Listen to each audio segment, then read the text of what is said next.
To ring in the new year, Colleen posted a vlog where she reflected on this past year and her cancellation, referring to it as the worst year of her life. And on top of talking about her most recent vlog, we're also going to be talking about where her friendship seems to currently be standing with her best friend or ex-best friend Kory, and her ex-husband Joshua seemingly weighs in on Colleen's 2023 reflection on Twitter. And he gets pretty shady. So in the beginning of her most recent vlog, Colleen talks about 2023 and a little bit about what she's been feeling about the past year. She wastes no time to say that 2023 was the worst year of her entire life, which is understandable based on what has been going on. I can't believe it's 2024. Holy smokes. Goodbye, 2023. Oh my god. I think it's safe to say that 2023 was the worst year of my life. Over the summer, Colleen was getting called out what seemed like nearly every day. She had everyone talking about her, and new things were coming to light. Again, what seemed like every day. She originally had a fairly small audience talking about her and what she was getting called out for. Of course, before she dropped her ukulele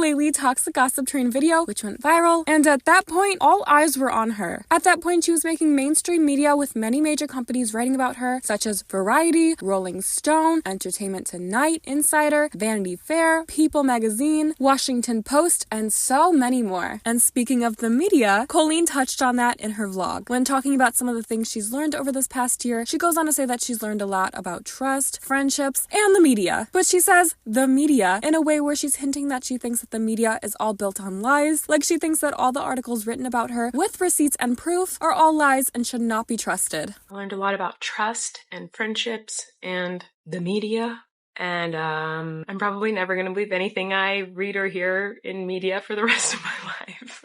Like I said, the media that she's referring to all contain proof and receipts, and most of the big organizations writing about her are reputable outlets that I doubt would jeopardize their credibility by falsely reporting on a YouTuber. I am genuinely interested to know what she thinks these articles or the media are lying about. Like, does she think that the screenshots and videos are lies? Or does she just think that the conclusions drawn up about her are lies? I mean, there are a ton of commentary YouTubers who talked about her, but I doubt she's talking about that because she said that she would never trust the media again after hearing what she heard about herself and what's been going on, and I doubt she was watching commentary videos to get, YouTuber tea, so I really doubt she's talking about that. And another thing she seems to refer to in this vlog is unaliving herself. So, trigger warning now. Colleen talks about how terrible 2023 was for her, but she wants to go into 2024 with positivity and kindness. She goes on to say that despite everything that happened, she's still grateful for 2023, and says that she grew more in that year than any other year. And trigger warning, she does reference potentially unaliving herself. I'm grateful for 2023 because I feel like I grew and learned more in the year 2023 than I ever have in any year of my whole life. I learned a lot about being a mom. I learned a lot about the internet. I learned a lot about myself and qualities that I don't like about myself. I learned things about myself that I do love. I learned that it's better that I'm here on this earth than not. Grateful and proud of myself for being here and for doing the fundraiser. And one thing that I've seen a lot of people talk about is that it seems like Colleen does try to make her remaining audience feel bad for her and tries to guilt trip them by talking about how sad and miserable she's been since the summer. People think that she wants everyone to feel bad for her and, I don't know, stick around. We heard something similar about Colleen wanting people to feel bad for her when Trisha said that when Colleen first started getting exposed, she would send Trisha concerning voice memos to talk about how sad and depressed she was. People thought that they sounded pretty manipulative and like she wanted Trisha to feel bad for her and to stick around. But as we know now, things soon came out that Colleen wasn't too nice to Trisha behind her back, and then Trisha had nothing to do with her. And I didn't respond right away.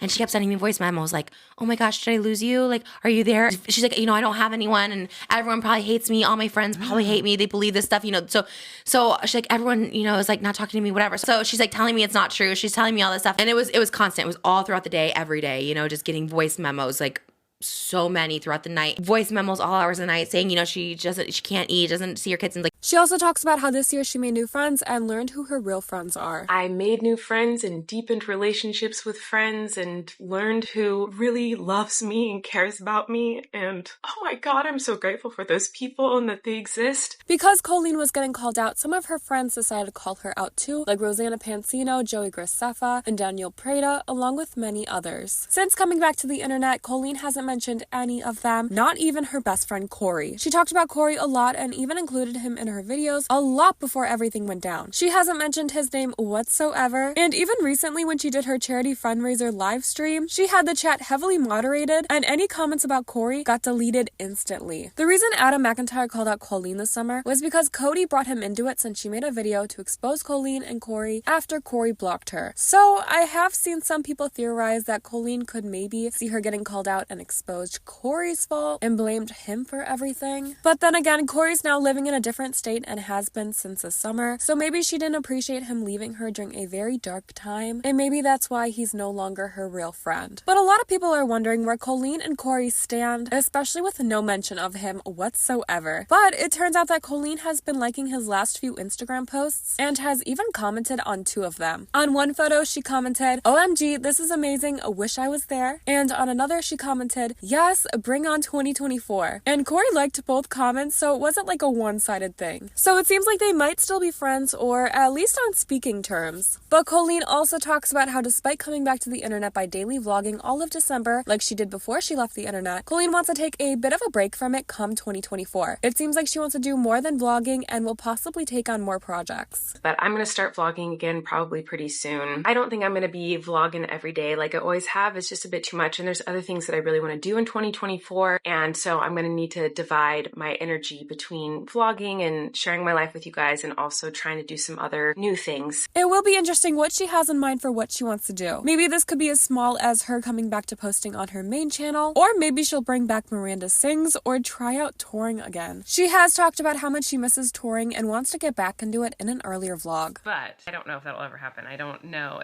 I have not really thought that touring would happen for me again in the future. I love it. It's my favorite part of my job, or always was my favorite part of my job. But I don't know.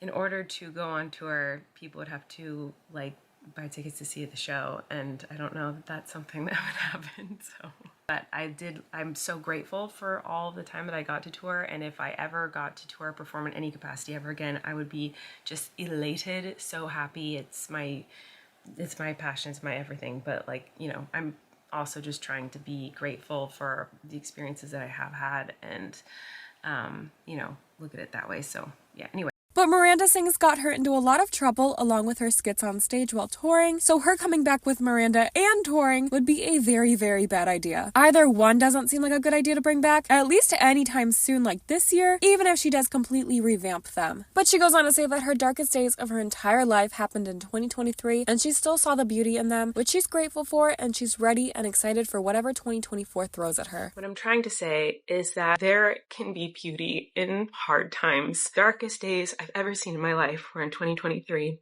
and I would not have seen so many beautiful things without those dark times, so I'm grateful for all of it. I just wanted to say that I'm grateful for a lot of things in the last year, even though it was a hard one, and I'm excited for 2024, and I am ready for it, whatever happens. I know I can get through it, and I am excited to see what the year brings. So after Colleen posted this vlog, Joshua Evans, her ex-husband, who's been very vocal since her getting called out, seemed to weigh in on Colleen's reflection of the year in a tweet. If he is talking about Colleen, then he is pretty much saying that she was being dishonest and manipulative in her vlog. Josh tweeted, "If someone's telling the truth, they're okay with questions and looking honestly at themselves. Dishonest people, they will keep manipulating and rewriting the story, hoping you'll forget what you already know. Remember that, internet. Let's keep 2024 as authentic as we can." So it seems like Joshua has been keeping up with Colleen's vlogs and doesn't like what he hears. But anyways, let me know all your thoughts on the situation in the comments down below, and as always, I will talk to you in the next video.